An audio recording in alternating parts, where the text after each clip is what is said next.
lot of people think that, Hagen's the best pitcher because he's got the accolades, but it's just 3 good starters. And, I think that's the way they look at it too. Counts 3 games. Yeah, they're not in a dogfight to figure out who's going to throw Friday. They're just trying to pitch and help the team win. And I haven't heard one thing from any of them about I need to throw on this day. It was just like, I want a chance to start, and you throw me on whatever day you want.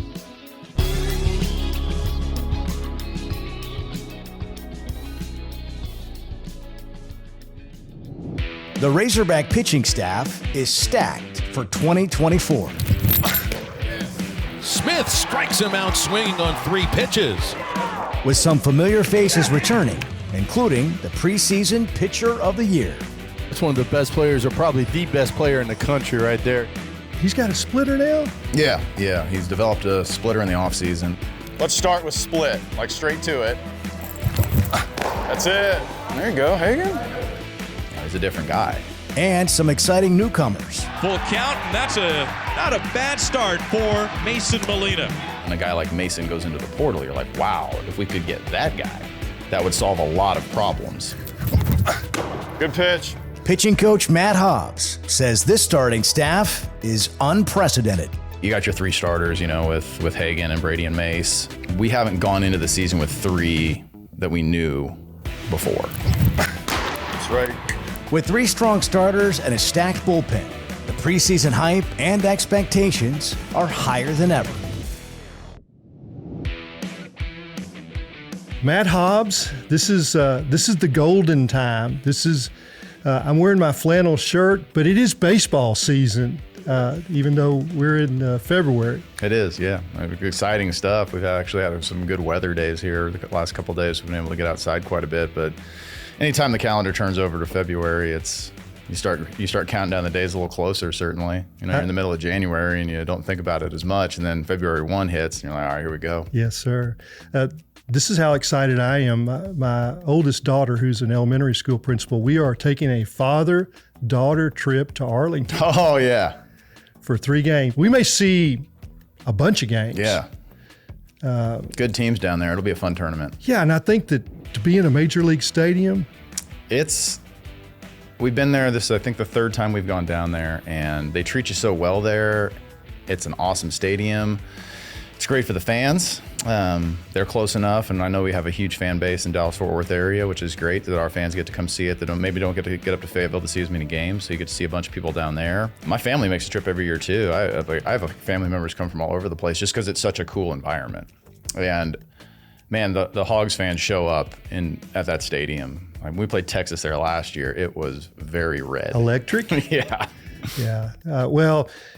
So I'm old. I'll be 70 this summer, and I remember the days of the Southwest Conference tournament in Reunion Arena, which I don't even know if it exists anymore. There's American Airlines, but the Razorback fans used to, put like 16,000 in there, and I think that in baseball, we can do that in that baseball stadium too. Absolutely. Every time we've played there, every game we've played there, it seems like our fans are insane. It's crazy, and it's awesome. And it gives the guys, I think that's the closest thing to Omaha in terms of the environment that we find, where it gets you that ready because it's just a big stadium, it's pretty full, and it's loud. So that's February 23, 24, 25. You got a weekend series before that. Kind of go through the process of getting your pitching ready. And I know it's a fine line of having guys ready, but also not pushing them too hard because you want them to be peaked later in the year, right? Yeah, and also, you don't need your starting rotation to go out there and throw 115 pitches opening weekend. You really don't. So what is it? So it depends on, they're all a little bit different in terms of where they are in their buildup, but you won't see a guy throw 100 pitches opening weekend. We just don't. We haven't done that since I've been here, and honestly, I don't think I've done that since maybe my first year at Wake. We had one starter go 100 opening weekend, and since then, it's been in the 75, 80 pitch range usually. if you look back historically. And some guys will be a little less and some guys might be kind of right there, but I don't think you'd see any more than that opening weekend from our starters. But the thing about a 4-game series opening weekend, which I think is cool because it gets more guys onto the field, and then you don't have that break where you then play to Tuesday, then you go down to Dallas, you just play a 4-game weekend. Whether it ends up being, single, double, single, or we get 4 singles in a row with weather, you got to prepare your pitching for that. So you need 4 starters prepared, but you really need 8. So you need about 8 guys that can throw in that 60 to 75 pitch range so you can piggyback some of those outings so you can get some long guys, get some chunk relievers. And I think that's really important throughout the season anyway, to have guys that can do that. We saw with Will McIntyre last year, able to throw some huge innings out of the pen for us. And they weren't like 1-inning outings either. It was like 5 or 6-inning outings sometimes. So we need to have guys prepared to do that, and we'll prepare our bullpen accordingly. But you got your 3 starters, with Hagan and Brady and Mace. And then, you have a 4. We have to figure out who the 4th guy is still. And then you have to have another 4 behind him, really, if you want to look at it 7, rationally. 8, 9, 10, something like that. Yeah, right? There's so many. There's, potential of not, there's a potential of 4 9-inning games opening weekend. So we need to be prepared for it. We've prepared our guys accordingly thus far. We have a couple more weekends of scrimmages that we can still figure out some things for that 4th game. And then also figure out kind of who those guys are that are going to be the chunk relievers. But we know Will be one of them. I think Parker Coyle will be another one. And then past that, there's a lot of options. So I'm going to start out with catchers. I'm an old catcher. That's right. Got the old knees to prove it. That's right. This is a unique place. You've got the earpieces where pitching coach can talk to the catchers and call pitches, but you do it differently. You let your guys call 80%, we let our guys go. 90%? I would say it's probably in the 90% range. Yeah, maybe that's a lot. Depending on the guy, maybe a little bit more too. Some guys maybe just a touch less, depending on how experienced are they. But yeah, I think that Hunter Helfrich's a freshman, so yeah. Ryder I think is going to be one of those. Ryder Helfrich, got it. Is going to be one of those guys that I think he's done a really good job though. Like I really do. I think he's done great, and I think he's ready to go to call about 85-90% of the game, which is, for a freshman, that's tough. This all started, back at Wake, really, with letting our catchers do their thing. It's always made more sense to me, and finally I just said, you know what, let's just do it. And if we're going to talk about player development, and that being one of the backbones of our program, it can't stall out with the catchers in terms of getting them ready to move on to the next level. Calling a game is a huge deal when you get to the big leagues or when you get to the minor league baseball. It's when I talk to catchers that I'd coached, even back to Missouri where I was pitching coach there, that was like one of the toughest things for them once they got into pro ball was, well, now I have to call a game, and now nobody's just calling the game for me. And the more I thought about it, it was just like, if we can develop these guys, they're going to make really good decisions back there. And there's some investment with the pitcher and the catcher that I think is important. So I just think it's a good system. And, luckily with, the earpiece, we can still get in there and like refresh the scouting report real quick, or, hey, we don't want to throw fastball into this guy, or, whatever we need to do to give them some quick information. Our guys are prepared prior to the series. Our catchers are involved in that. Our director of scouting, Zach Barr, is integral in getting those guys ready or helping to get those guys ready. And then the catchers participate as much as the pitchers do in what kind of pitches we're going to throw. And, they have to sit there together and go through a scouting report and be able to dissect hitters and then offensive strategies of the opponent. And I think that just really gets them thinking.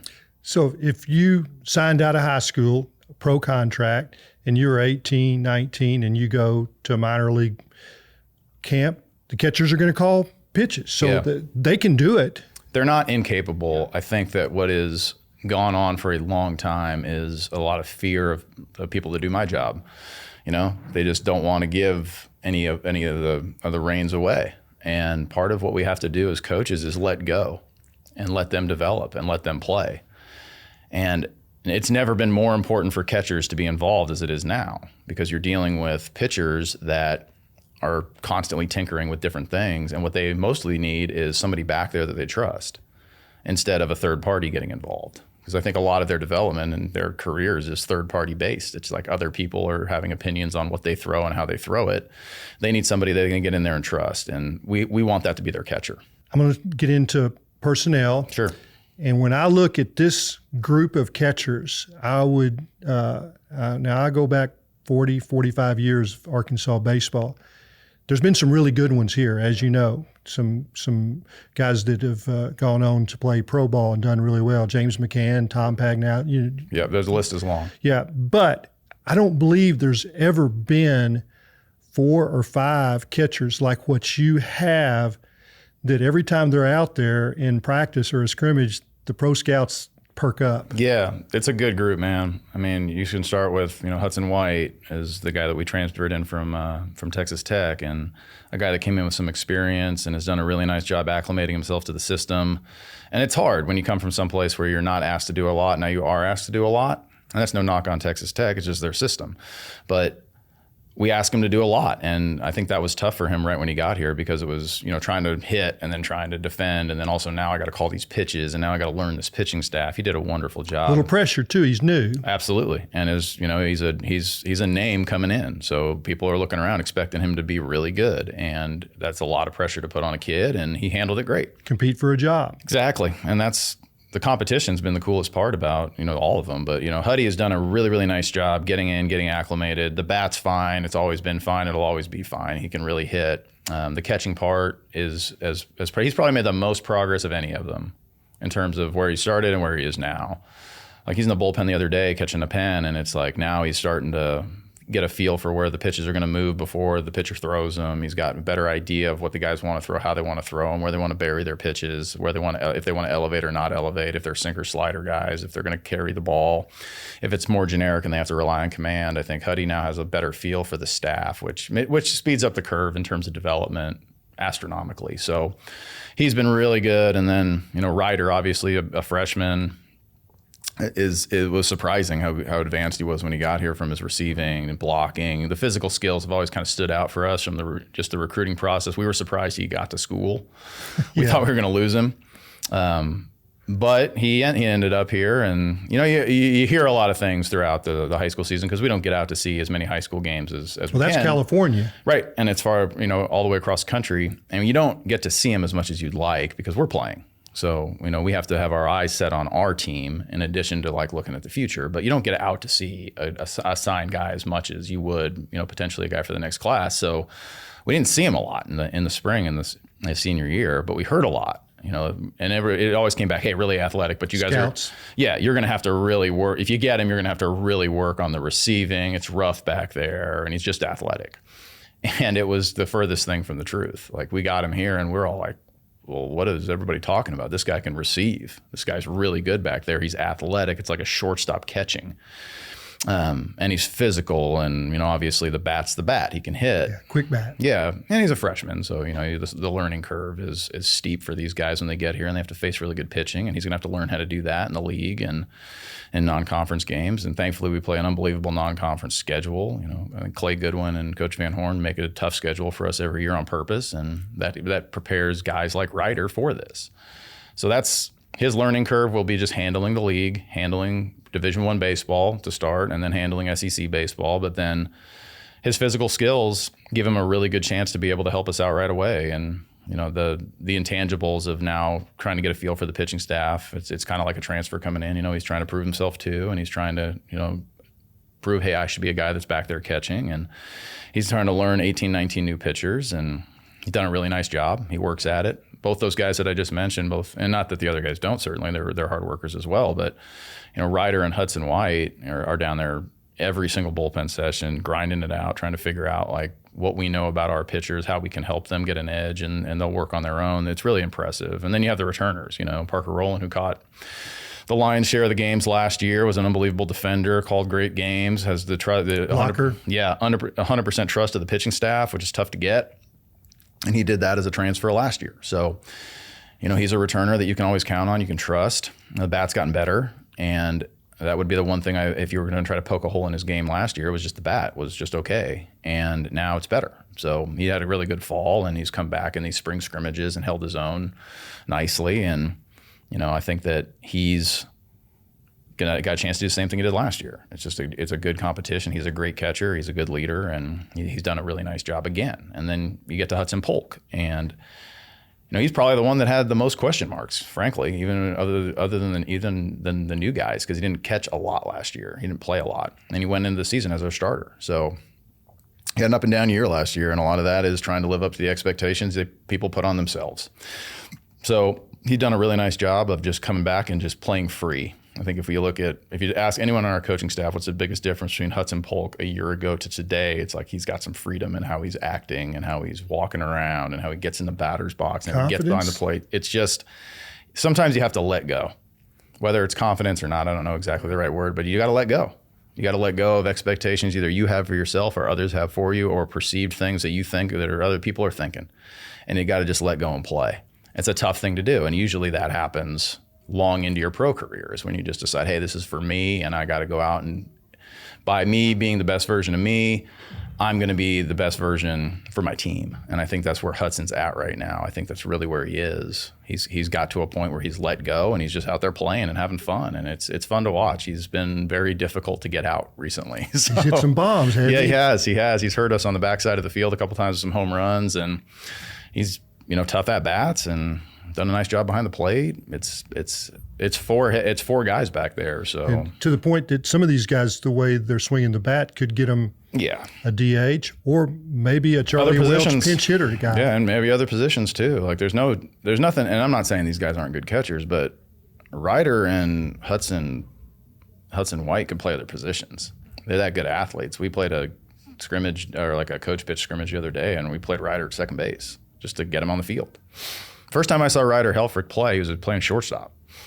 Like the first time in high school I saw him play, he was playing short and second. And they told me, oh, by the way, this guy also catches. And then Coach Thompson went in and saw him catch the next day. But I saw him play short and second first. I just really like the athlete.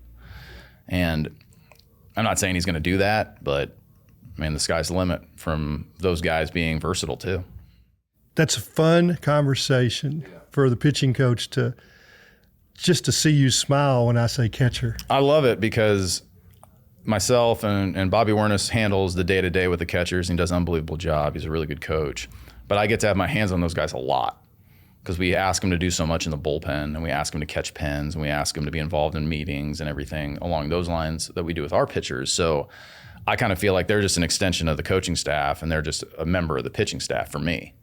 So when we get guys that put that much time in and have that much investment in their position, they're not just trying to get on the field, they're trying to be good catchers.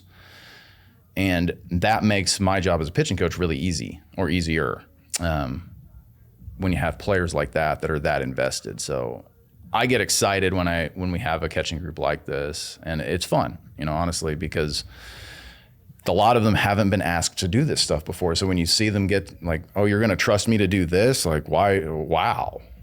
And they start to really just grab onto it, and they feel like they're as invested as we are. When you have catchers that can be captains, leaders, I think it changes your baseball team. Yeah, Casey Opitz. Casey Opitz was that way when he was here. James McCann, I'm Brian sure. Walker. All of those guys. But yeah, like when we had Opie back there, I think he was a 2-time captain, or at least a 1-time captain here. And it was his show behind the plate. And these guys are no different. Like, these guys aren't different. I think Casey was really, really good, but so are these guys. So let's just start with your rotation, which have to be exciting, Coach. Yeah, we were talking about this the other day, me and Zach and DJ, the other two guys that are downstairs with me quite a bit. We haven't gone into the season with 3 that we knew before. It's never. Yeah, we usually have one on, who the Friday guy is, or you at least have a general idea. You got a pretty good feel for Saturday. And then Sunday, you're fighting it out to the last weekend of scrimmages. Might be alternating freshmen until you figure it out. Exactly. And this year, about halfway through fall, really, we kind of looked at it and we're like, all right, we know Hagen's going to be Hagen. And he wasn't even pitching in the fall because of what he did with Team USA. So we were like, all right, he's going to start. He's definitely going to be in the rotation. That was rock solid, but we didn't know where, but in the rotation. And then, we liked what Brady did last year at the end of the season when we brought him back as a starter. We're like, we think we should probably start him. And when you get Mace from Texas Tech and Molina, if you're going out and trying to get somebody like that, it's because he's going to start. It's not because you just want another arm. So we were pretty specific about what we needed to get in the portal. We needed one more pitcher. And we ended up getting Stone Hewlett too as a transfer from KU, but we wanted one more guy that could go throw 80 to 100 innings. That's what we wanted. And it starts out like you don't know exactly who it's going to be, and really you're just looking for the innings. You're like, all right, can we either project this guy to do it, or has he done it before? And then when a guy like Mason goes into the portal, you're like, wow, if we could get that guy, that would solve a lot of problems, going into the season. So when you get him, you're gonna give him a chance to start. Matt, do you go find tape of these guys? I mean, it's out there. I'm sure. I mean, we have a True Media as a system that we use to either self-scout or we use for scouting opponents. And obviously there's video of everyone that's played baseball over the last 6 years. Every pitch that's been thrown in college baseball on TV. So we have plenty of So how many pitches did you have to see Mason throw? Did say I'll take him? About 3. Yeah. I actually saw him pitch at the Team USA trials, kind of by accident. He threw on the same day Hagen did. So I flew to Cary, North Carolina, where they're having the trials, just to watch Hagen, because I did that. I did it the year before with Hagen and Brady, just to be there and support him more than anything. Just it's cool. Like I spend the summer on the road chasing down all kinds of different things, but for 3 days I can just go watch our guys. I think that's really awesome. And I love doing it. So while I was there, Mason threw on the same day that Hagen did. And you're watching him, and you're like, oh, there's the guy from Tech. He's really good. Or this guy. And it's just like a flood of just really good players are getting on the field, and they're really good hitters, really good pitchers. It's fun to watch. And then, I don't know, a week or two later, he goes into the portal, I think. And then, you watch as much as you can, and you're on the phone with him as fast as you can. And then you're trying to figure out, how do we get this done? Okay. Brady Taggart. Yeah, Brady's a good one, man. And he keeps getting better. And I think it's exciting. He's a strike thrower now? Yeah, he's calmed down. And he's able to, get 3, 4 pitches inside the strike zone now. And a lot of the erratic behavior of Brady's arsenal early in his career was based on his role. Like, we asked him to go out there and be the closer. And he's a high octane guy anyway, and you put him in that role, and all of a sudden it's like, well, now I'm gonna throw everything a million miles an hour. And he doesn't have to do that as a starter. He can back off his stuff. And it's not that he doesn't go out there and, compete his butt off on every pitch, but he's not trying to throw every pitch as hard as he possibly can anymore. And I think he's more concerned with what's the quality of the pitch. Is it a quality Looks pitch? like a pitcher now. Yeah, he operates like a pitcher. And where in the past, if he gave up a double in an inter-squad game, he'd be like throwing his glove and really mad. And I know it still frustrates him, but he gave up one the other day, and he came back in, and he's like, I know that got hit, but that's the shape of the slider that I want. And 2 weeks from now, I'm going to get it 6 inches lower. And it's like a pretty mature thing to say, instead of just like, I shouldn't have thrown that pitch. That was a bad call. It was just like, no, I threw the right pitch. The guy hit it. And it was a good swing. Kendall Diggs. Yeah, I mean, he's giving them up to some good hitters, which is good. And we have to face good hitters, which is even better. But Brady's matured quite a bit, and we're certainly excited about him. And he missed a large chunk of last season, which hurt us, and obviously hurt him too. Allowed us to bring him back as a starter, which was benefit for him and for us. So, we hope that continues. With Brady, it'll just be about making his starts. Like, stay on the field, make 15 starts. And if you can do that, then we're going to be in great shape. I want to back up. Hagen Smith, he's got a splitter now? Yeah. He's developed a splitter in the offseason. We spent quite a bit of time in the fall going through the development of that pitch. It's why he didn't pitch a lot, frankly, in the fall, because it was more important to get him into the bullpen and have him really work on that pitch and throw 7 to 10. I think it was 7 to 10 bullpens in one outing. Where he was able to kind of craft that pitch a little bit and be able to obviously still working on the rest of the stuff too.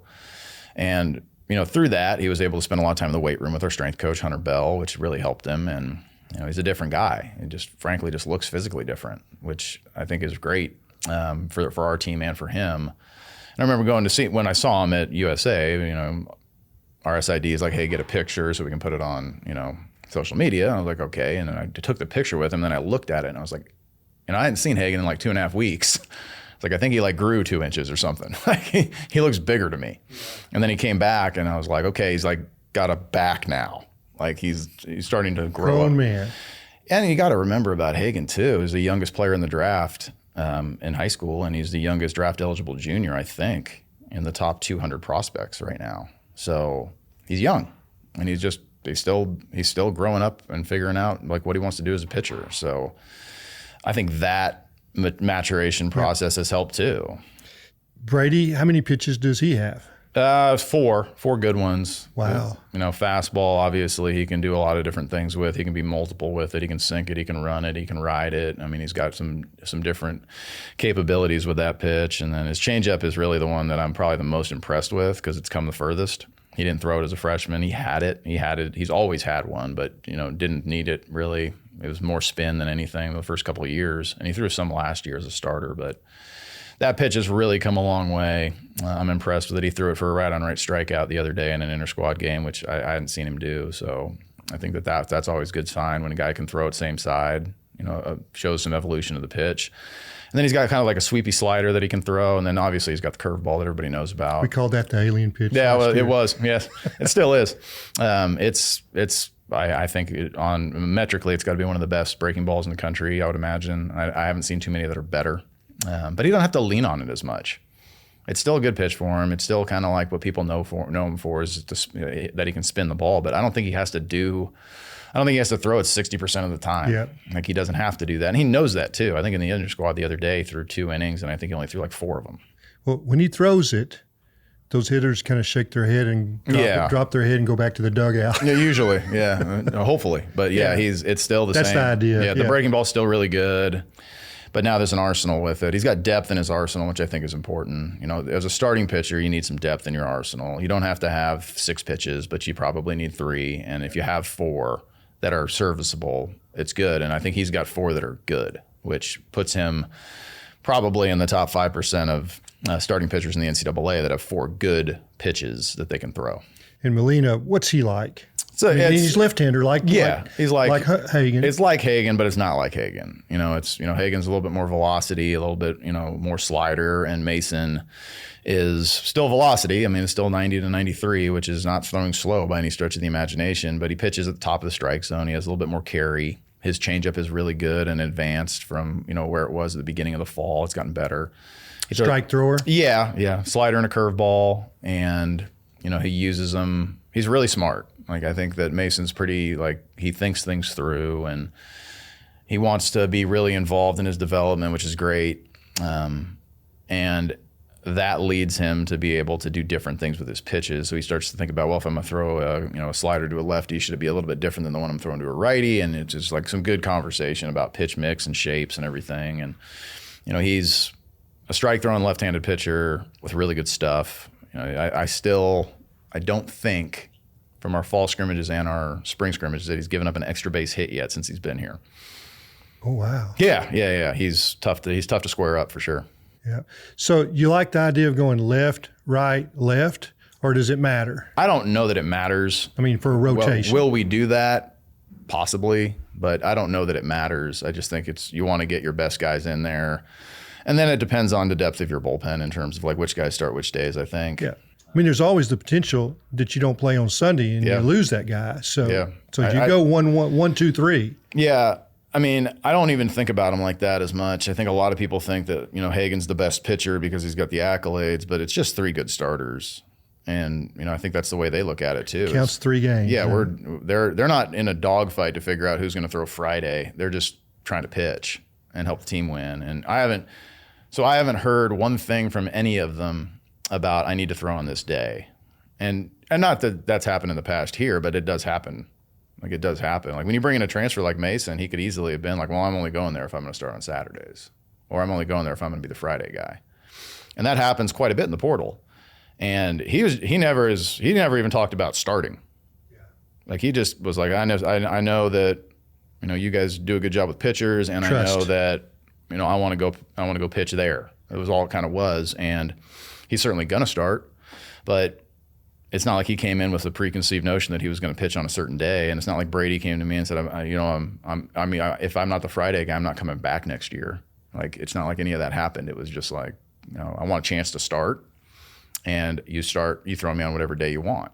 The next guy is kind of my most favorite guy because, if you cut him open, little Razorbacks are going to run out. Will McIntyre. Yeah. And he's fun, man. And talking about inning eaters. He's a lot of fun. He's done a lot of things in his career here. And I just don't know how many guys there are that have had his type of experience. And it's every type of experience, from the COVID year where he got his season shut down when he was just starting to throw the ball well, to the next year not pitching at all, to being one of the big reasons why we get to Omaha in 22, to struggling at the beginning of last year in the rotation, to being one of the reasons why we get to win the SEC because he's good in the bullpen. That breadth of experience is pretty deep, man. You just don't see it very often, where a guy has to go through the ups and the downs and ride the roller coaster, and through it all, never complained, never came in and was like, why are you doing this? Like, just kind of like, when am I going to get the ball? What can I do to get it more? Or, do you want me to start, relieve? What do you want me to do?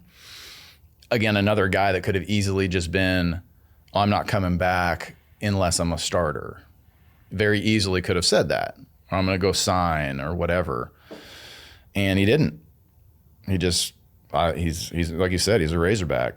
And he wanted to do it right here. He wanted to finish it the right way. And, he knows, like everybody, that seasons that don't finish in Nebraska aren't great seasons. Yeah.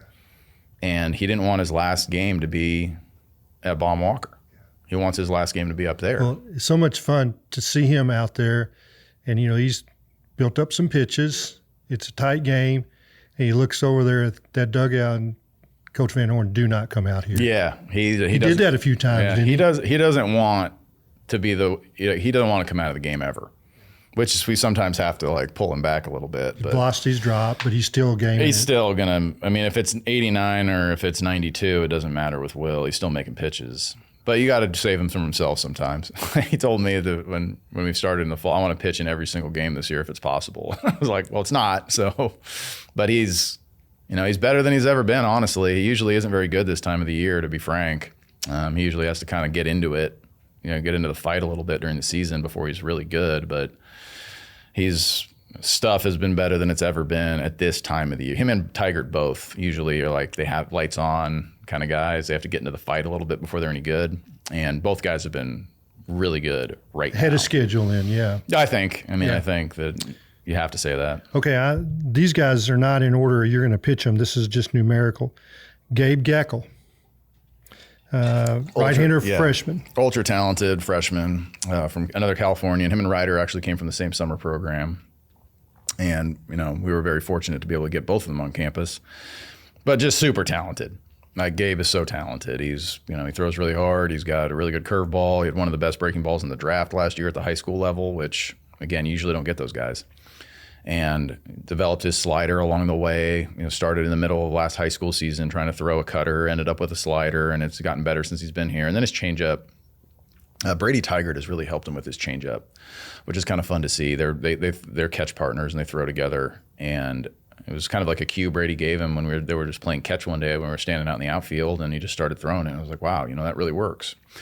And I think that if Gabe is willing to use his pitches and not just go out there and try to throw as hard as he can, then Gabe's got a chance to be a starter, a big-time starter. Like, he's got a chance to be like a really, really good pitcher here at Arkansas.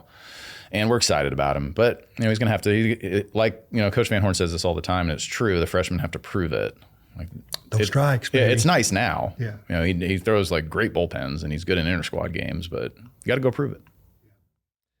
Tate McGuire. He's a kid from Kansas City, right-handed pitcher, sinker slider, changeup. It's really good stuff. He's very talented. He's another guy that when we put the freshman class together, he was one of the first guys we committed in the 23 class, and I was ultra excited to get him. He comes from a really good high school, like great program, and he's a tough kid that throws a ton of strikes.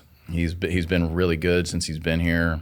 He's had his typical freshman days, though, in the fall, and another guy that has to go out and prove it. But ultra exciting, could pitch out of the pen, could potentially start. I mean, he can kind of, the sky's the limit for him. Cody Frank, and he had to sit out last year with a weird surgery and is coming back. What do you see from him? And I guess he was the guy y'all thought was an inning eater last year, and you had to overcome that. Yeah, he was going to be Cole Ramage. Like, where Cole would be able to just like suck up some innings and pitch in huge leverage. Twice a week, yeah. Yeah, he was going to be Cole. And obviously the injury hurt him certainly because he was having a good year, and then hurt our team because it forced us to do a lot of different things with our pen. But he's come back fine.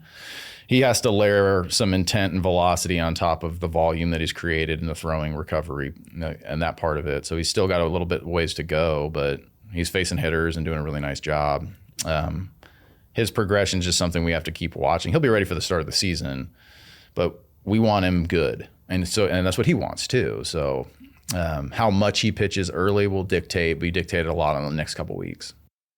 Dylan Carter, another guy that's kind of battling back. But he's ahead of schedule. I mean, I think you're going to hear that with any of the guys that were on last year's team that are coming back. I think that they're all ahead of schedule.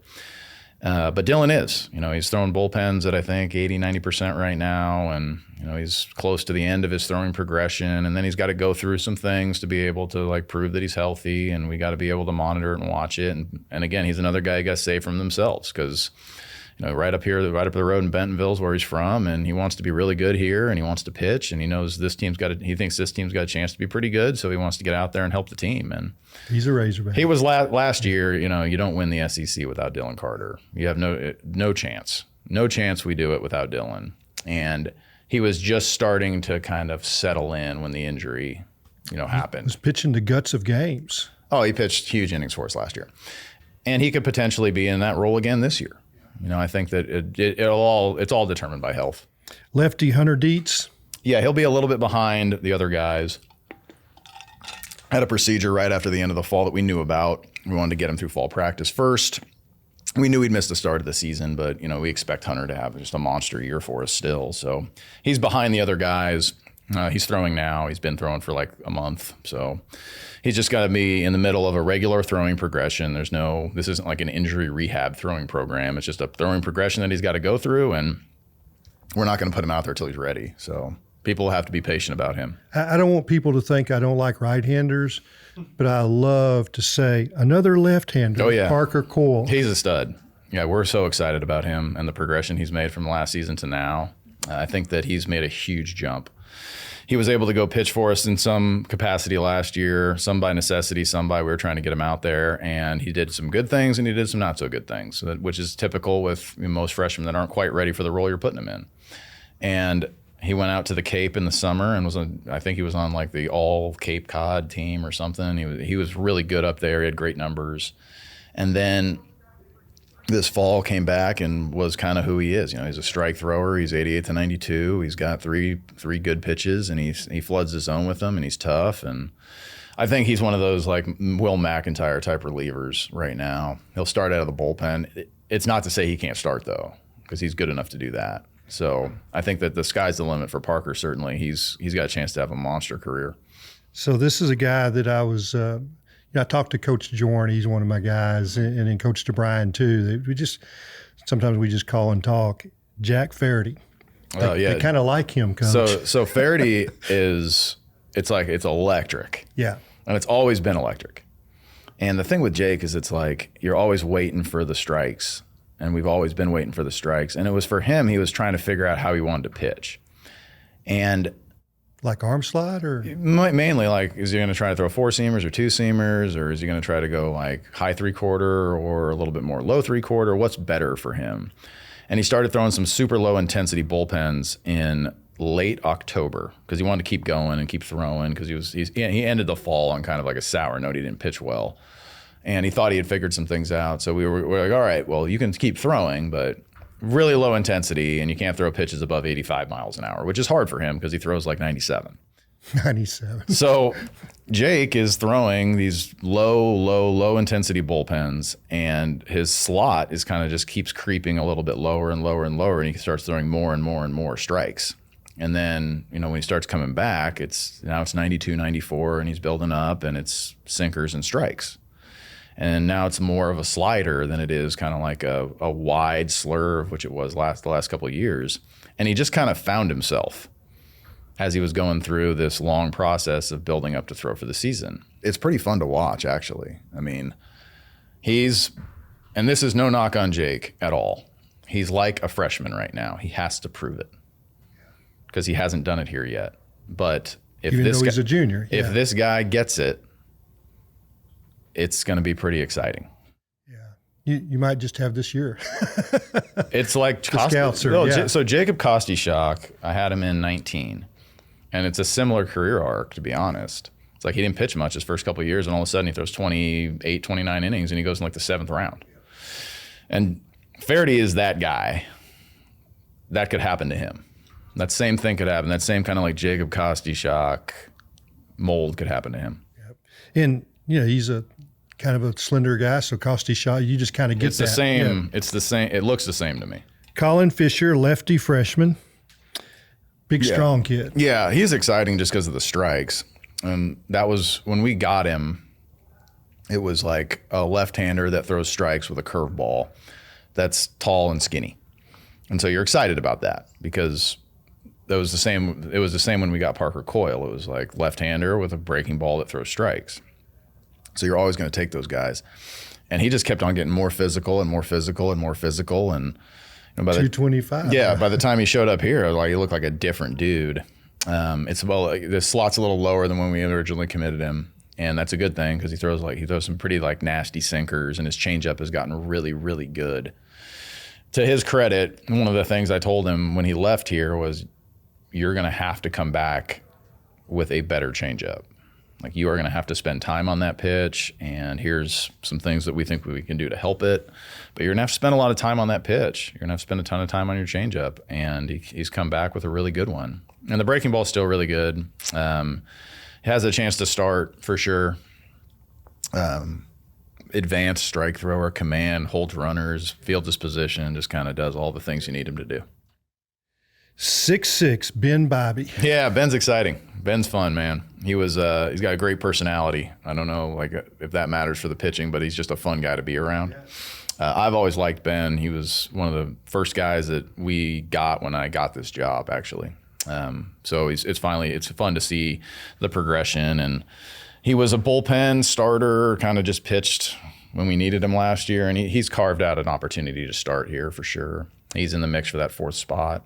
Like, him and Colin were in the mix for that 4th spot for sure. But Ben, his stuff's better. He throws more strikes. His curveball's really advanced now.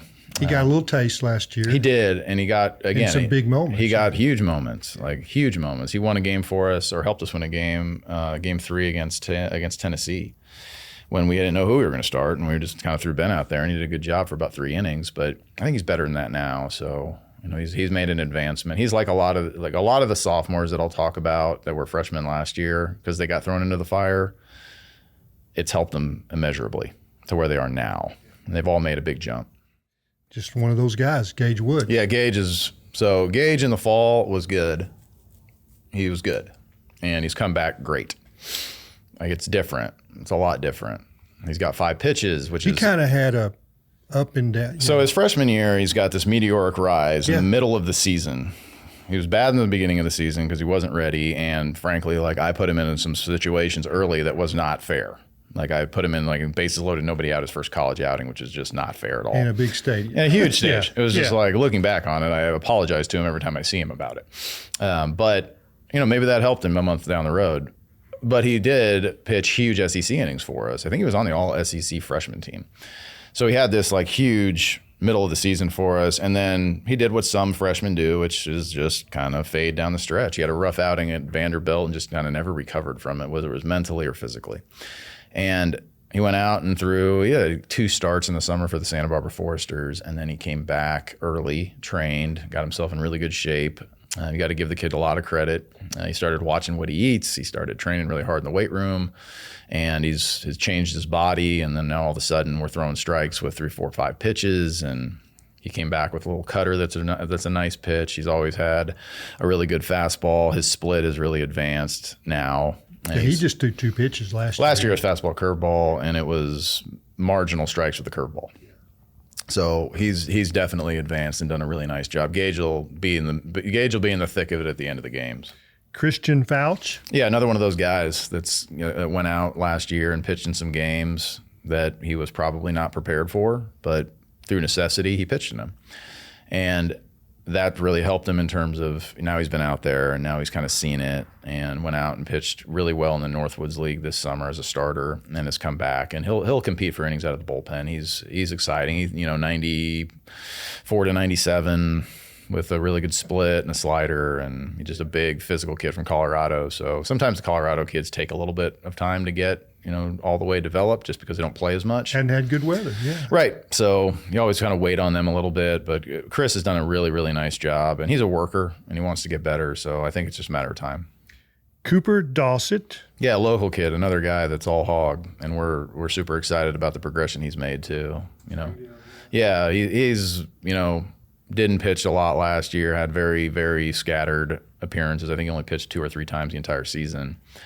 And I kind of took it personally, like wanted to get better. And, he came back with a fire in his belly, and he's certainly gotten better. So he's added a cutter that's a really helpful pitch for him, and he just got a chance to be really good. Stone Hewlett. Yeah, transfer from KU. Lefty. Yeah, another lefty. So we got a lot of those, which is good. But low slot lefty, can really spin a slider. His fastball is more of like a sinker, and he's added a changeup that he throws more now. He can get rights and lefts out. He's really good against lefties. We'll see what that means for his role. Who knows? But he's done a really nice job. He's pitching really good right now. Adam Hackman, lefty, big old kid. Yeah, he's a big old dinosaur, man. He's huge. He had the internal brace surgery in his high school season. Middle of his high school season. So he lost his senior year of high school, and we're just bringing him back from that right now. He's done a nice job in his throwing progression. He's on the mound again. So it's just a matter of a throwing progression and getting him to the point where he feels ready to go. He will have a chance to pitch this season, but a lot of that is determined on, 1, how this recovery process continues throughout the first couple weeks of the season, and 2, if he's ready to be able to come out and help himself and us. So this is, I want to wrap this up. You always take me about an hour deep, Coach. I appreciate that. We're looking down here and seeing guys work out, and your guys get to watch some really great pros. And how does that help your guys to see how, a Ryan Stanek or, anybody that would come in here. Right. So Jalen Beeks or all these guys. We're really fortunate in the fact that we have so many of them that do come back. I think we did the math, and it was like at any given time, there was 23 of them that were here. And obviously not all the whole time together, right. But 23, 24 guys came back to work out here, which you talk to people around the country, that's very unusual.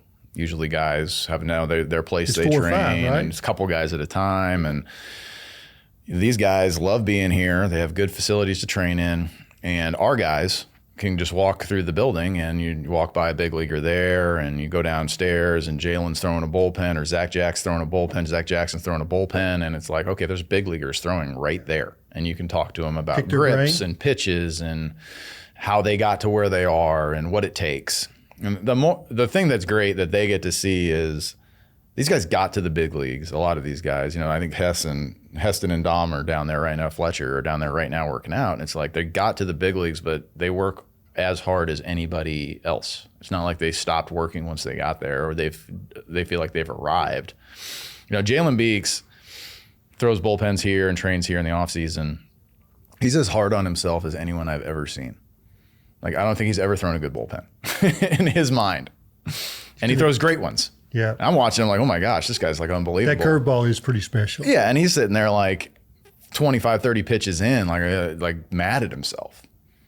And our guys get to see that. Like, this is what it takes. This is the kind of like the scrutiny you have to have for yourself. No one is in there telling Jalen he's good or he's bad. But he's in there like, I know I need to make this pitch 4 inches further outside, or this pitch has to have this much carry, or this pitch has to have this much depth to be successful at the next level. Finite. He's very, very meticulous in his work. And if our guys can see more of that, and then they also get to see the transition of what it takes. Like Evan Taylor trains here a lot in the offseason. And Evan had one good year for us, and then gets drafted in the 7th or the 8th round, and now he's with the Marlins. But if you watch Evan, the guys that played with Evan versus Evan today, those are 2 different people because of what it takes once you get there. And I think that's good for the guys to see. There has to be a transition in your career at some point where you have to decide, am I trying to get drafted, or am I trying to be a big leaguer? Like, there's probably, if we have 20 guys on our roster, let's just say 20 for a round number, 14 of them can get drafted. 14 of them can go be pros. Yeah. But do you want a career or do you want to be a professional baseball player? Like, you want a career at this thing, it takes what it takes. And there aren't a whole lot of like choices you get. And you see these guys in here, they go play golf, but they come in here and train. They could go hang out in Florida where the weather is beautiful, every day, or go to Southern California, but they come to Fayetteville because they know when they come here, it's about work. And our guys get to see that. Blue collar. Our guys get to see it up front. White collar facility, blue collar attitude. And they take advantage of it. And I think it's great for our guys to see it. Okay, last question. Y'all are defending SEC champs, but when I come through this building or I talk to anybody, there's a hunger for a lot more than what y'all did last year. Yeah, absolutely. I mean, if you're not trying to win the last game of the season, what are you trying to do?